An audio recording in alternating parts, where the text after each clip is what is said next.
Hello world! Curses and ice cream be upon you all for life fighters. Time for me to rise from the ashes and get back to my most anticipated future legend, who is pretty obviously Ash. You're probably quite familiar with this theory by now, but I just wanted to collect all the evidence together to clearly show Ash's human identity as the delightfully malicious Dr. Reid. So, to get us started, who is Ash and who is Dr. Reid? If you feel that you understand Ash at least already from her time in either Titanfall 2 or Apex Legends Season 6, feel free to jump to either of these timestamps, for her path fully starts here. Ash, the female simulacrum pilot, was first introduced in Titanfall 2, set some years before the events of Apex Legends, fighting as a key member of the Apex Predators, a mercenary group working for the IMC's Ares division. The IMC itself had ties to the more recently prominent Hammond Robotics, and the Ares division was specifically geared towards developing new technologies, so it's likely a combination of these bodies that led to Ash becoming a simulacrum, and that gave her Titan the ability to utilize phase technology. Ash herself is depicted as extravagantly cruel, yet methodical, scuppering an entire underground research facility in an attempt to torturously kill a single militia pilot, Jack Cooper, using live test subjects of multiple species and mechanical variants in order to play with her food, something her boss, the future Apex Games Commissioner Cuban Blisk, only approved of when it didn't detriment her work. But evidently, all work and no play makes Ash a dull blade. Having been destroyed by Jack Cooper in their final clash on the planet Typhon, Ash was later rebuilt by the IMC-affiliated Vincent Dynamics to serve as the commander of their mercenary forces. Due to an unexplained form of memory loss, she also sought their primary target of the Remnant Fleet, a rogue military body of the IMC led by an advanced artificial intelligence, as she believed they held the key to her lost memories. And in between then and now, her head was thrown into an interdimensional portal by Blisk, causing it to fragment, and these pieces were later retrieved, rebuilt, and returned to her body by the Apex Legends. Hammond Robotics then scoured her memory banks for a collection of codes or coordinates, and once they had what they wanted, she was put out for scrap. And so, Pathfinder found his path, Ash rose from the ashes, the Predator returned for his prey, and the two left to hunt together. With her memory slowly returning, and her letter showing signs of genuine compassion, Ash's departure has left Pathfinder, and myself, heartbroken. Which brings us to today, and by that I mean 88 years ago. Through Horizon's legend bio, and several new loading screens, Dr. Reid has been revealed to be the name of Dr. Mary Summers' traitorous assistant, who, in coalition with a greater power, stranded Horizon in the accretion disk of a black hole for 87 years. Dr. Reid had been recommended by the founder of Olympus, Lillian Peck, as key to Dr. Summers' work on Branthium, and there are some suggestions that Horizon personally trusted her as well. But it can also be read that Dr. Reid was actually jealous of Dr. Summers' position or her status, and these factors would then have contributed to both Dr. Reid's motive and Horizon's trauma. So, why am I convinced that Dr. Reid is Ash? With the extended lifespan and human consciousness of simulacra, allowing for Dr. Reid to still exist as Ash 87 years later, a string of clues has been leading us through seasons 5 and 6 in order to give us the personal context for this moment of betrayal, and I'm going to go through them in the order that they were made clear to us. We start in the Lost Tomb, with the Broken Ghost's final mission, Dust to Dust. Ash's headless body can be heard repeating a series of phrases, and the first to be given context are the names Duardo, Darion, and Ash's final quote, "Welcome to Olympus." Lifeline and Octane then exchange messages in Dust to Dust's epilogue, in which they confirm their connection to Darion and Duardo, and that Olympus is their home. Obviously right now we have the full picture of Olympus to work with, and the recent reveal of Darion as Lifeline's father then further confirms Ash's connections to older residents of Olympus. The next clues came from Horizon's Experiment, with the title and her dialogue tying us back to Ash's "Just a wee bit of betrayal before breakfast, eh, dearie?" suggesting that Horizon was Ash's returning old friend that Blisk had warned her about. Lifeline and Octane's conversation had even reinforced these two words specifically so that we would remember them. But, on top of that, as we're looking back, Blisk's rather knowing words from Season 6's gameplay trailer that something big is on the horizon also took on greater weight once we learned Horizon's name, as he was therefore shown to personally know about her and her plans. This familiarity then furthered the connection of Horizon being Ash's old friend, and Horizon then just strengthened this theory herself through her lore teasers seen at the end of Season 6, where she became the second character to ever speak of Branthium, which supposedly all roads lead to, and where she also lamented a wee bit of betrayal before breakfast.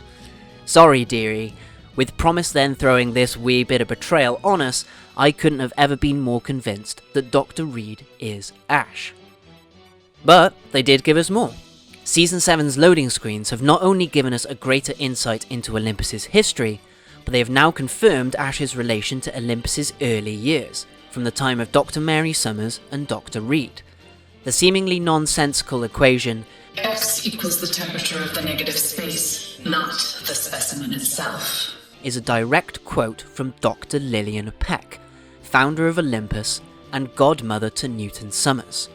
She is said to only use the term to confuse curious young scientists, and the relaying of this term to Dr. Mary Summers was made in a private message, not one of the Peck Foundation's legally available documents, so it wouldn't be widely known.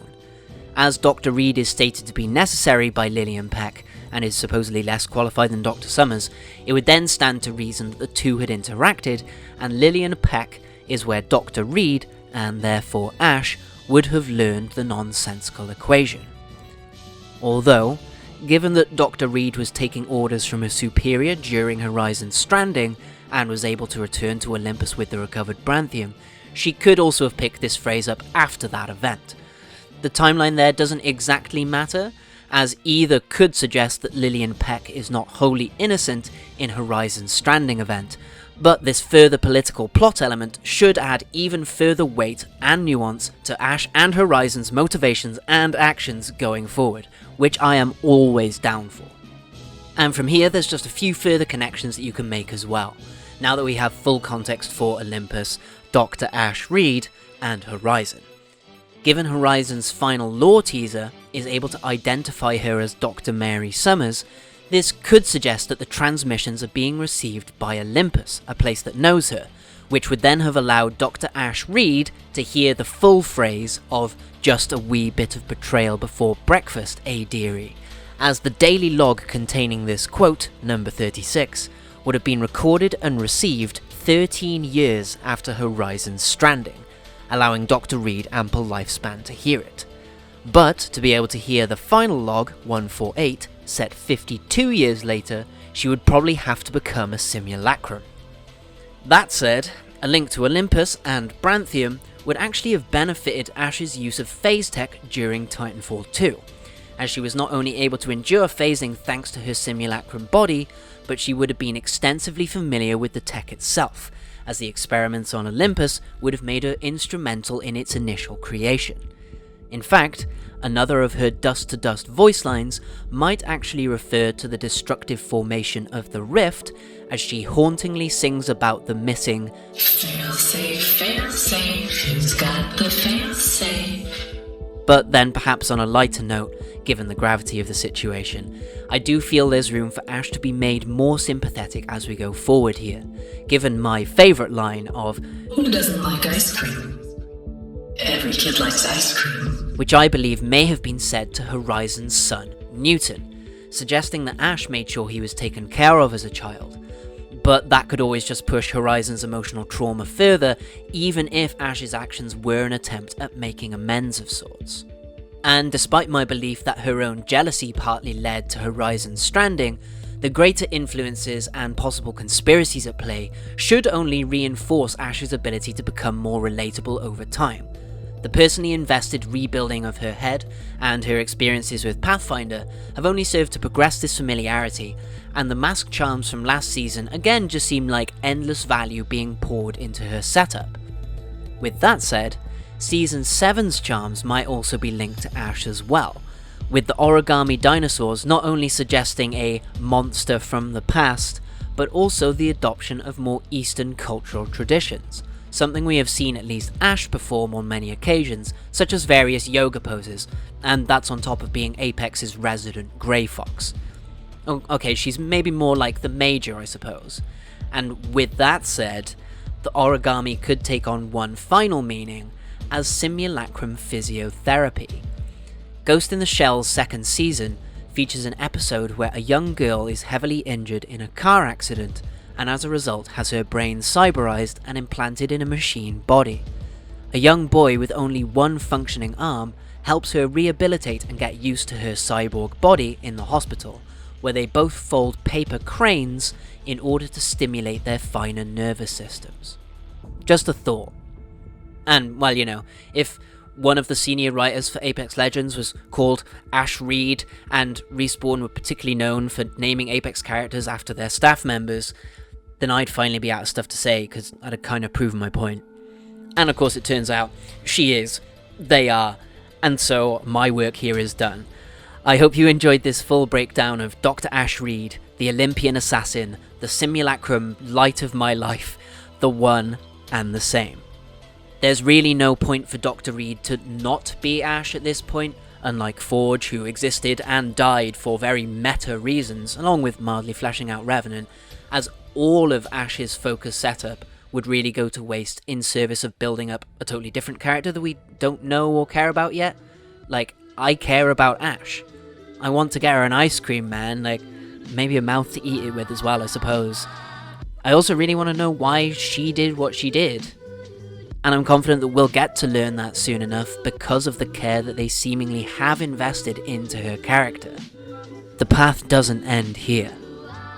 But mine does. So, thank you for staying with me, friends. Let me know your thoughts down below on Dr. Ash Reid, and I will see you again very soon. I've been Euclidean Vision, the emotional support. Take care of yourselves out there, teammates, and may the glorious light of Beskil shine within you. Bye-bye.